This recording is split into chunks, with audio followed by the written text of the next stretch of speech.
Hello guys, welcome back to our channel. Today we're going to show you how to repair a busted IP67 solar lights that's no longer working. If your solar light has stopped lighting or charging, don't worry. With a few simple steps, you can bring it back to life. Here's our faulty solar light. As you can see, it's not illuminating and it's not charging, but as we see here, the working one, it's illuminating and it's charging. So this one is defective, so it's time to disassemble and let's see what's wrong inside. So without further ado, let's start. So here, let's remove the lock. Let's remove the forelock. Remove. And we will be using a sharp screw, at least 1 inch. Here in the sides, we will be going to screw it here.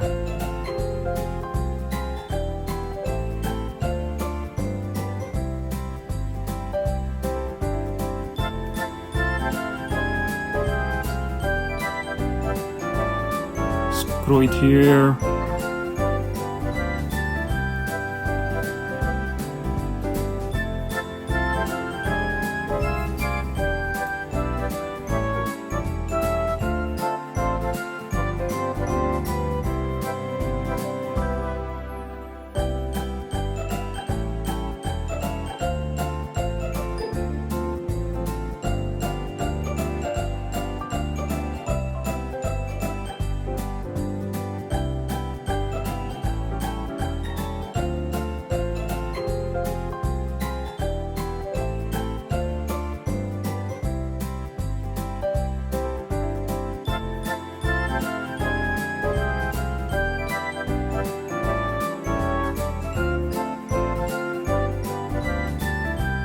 Screw it until the glass cover will be removed.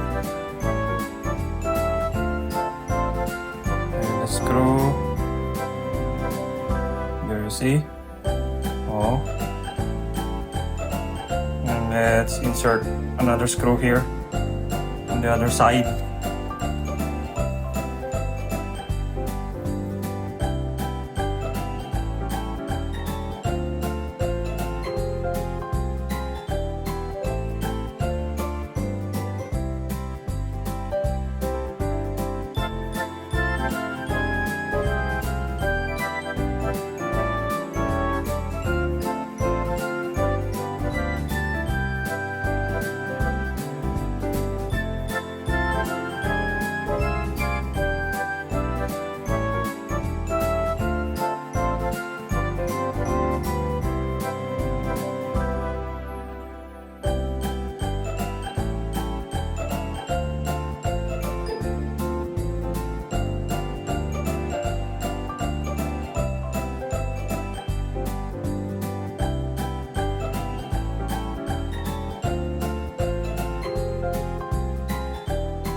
Once the third screw is inserted, we will gently pry open the glass cover.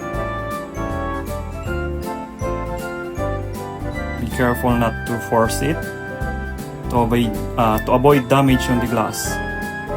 Oh, there you have it. See?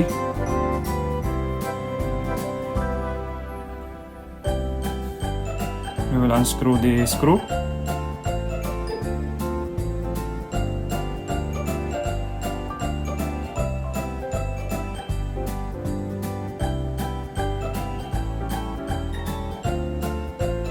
Remove it, and let's check the battery for any damage or corrosion. So as you see here, the battery is corroded, so we will replace this one.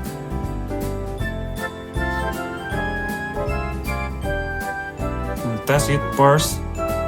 The battery is still good.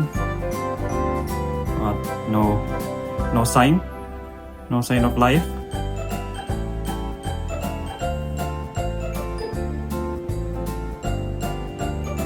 Still no sign of life.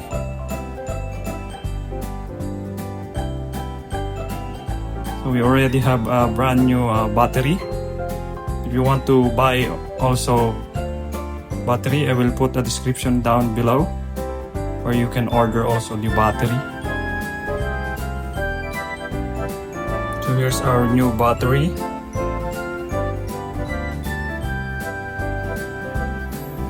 We'll test the battery.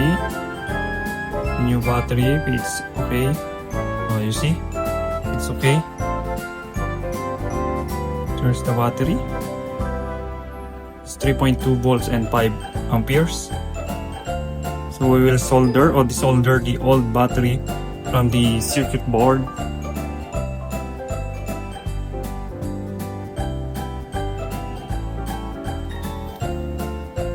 Okay. The other one, we will desolder it.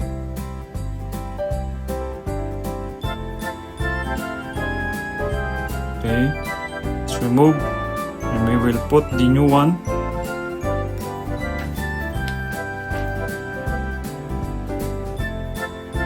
We will connect the positive and the negative terminals correctly. Double check your connection or to avoid any issues, and here we remove the paste where the battery will be put.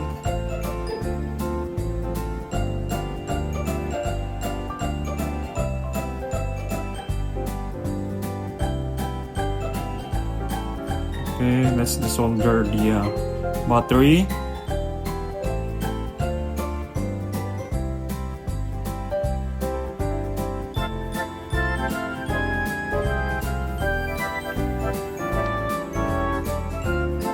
Okay, it's the positive terminal.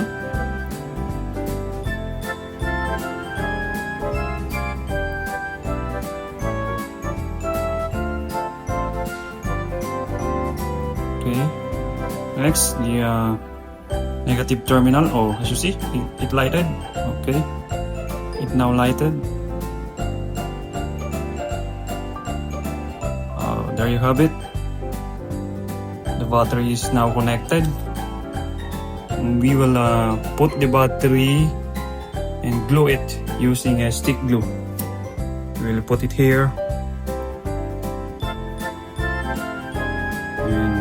Paste it with stick glue. So the battery, you see here, the old battery is corroded.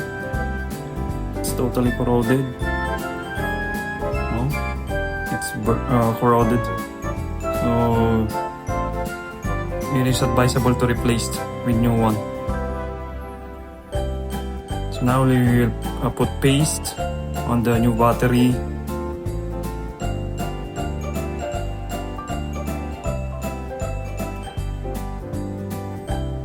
Okay, and adding paste,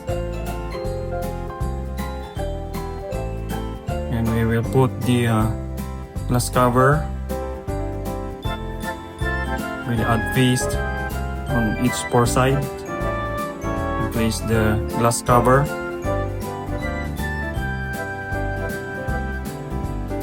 There you go.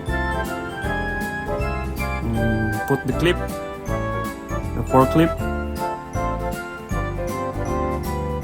Then we will test it to the sun if it's already illuminating and it's charging.